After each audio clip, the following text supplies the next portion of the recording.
The volunteer workers at a church construction site where a crane overturned yesterday in Victoria are not covered by Worksafe BC. That is a curious fact that is coming to light one day after the crane operator was rushed to the hospital with a steel rod stuck into his chest and stomach. The man, identified as Mike Doval, is reportedly doing well following surgery, but we are not much closer to knowing what went wrong on the job site, and the investigation is not going to be done by the independent bodies that usually look into these kinds of accidents. Shachi Curl has the story. Flowers for a patient who's been through some of the worst work days of his life. 24 hours ago, crane operator Mike Doval was trapped in the cage of his overturned machine, impaled on steel rebar. Emergency crews worked frantically to free him. This morning, better news. The patient has come through the surgery amazingly well for the condition of the crane.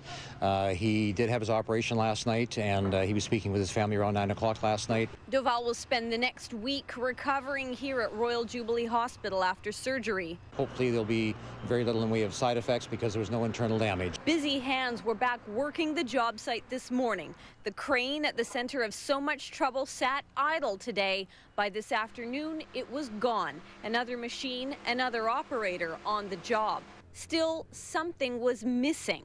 When a crane collapsed at a construction site on the Selkirk Waterway in January 2009, Worksafe BC investigators were there. Same thing when an 18-ton crane overturned and slammed into a house in View Royal in 2006. But the independent investigators brought in to determine if the site is safe and figure out what went wrong won't be investigating here for now. We're conducting our own investigation, which will be sent to our Canadian branch office in Toronto. That's because the people working to build this Kingdom Hall, a place of worship for Jehovah's Witnesses, aren't being paid. We're putting forth what we believe in, and as a result, all the workers here are volunteers working together to complete this project. The volunteers are certified and qualified to do what they're doing, but the fact that no money is changing hands means there appears to be less oversight. We talked to the BC Ministry of Labour, which is deferring to Worksafe BC. Worksafe BC says it's currently investigating to find out if it even has jurisdiction to investigate. Victoria Police say with no apparent criminal activity happening here, its work is done. The City of Victoria, meantime, is checking to see if it has any jurisdiction over this site. I suspect they treat this in the same way they might treat an accident involving you and your neighbor, where you fall off the roof when you're helping them re-roof their home. It was an accident, and we haven't really got any further details at this point.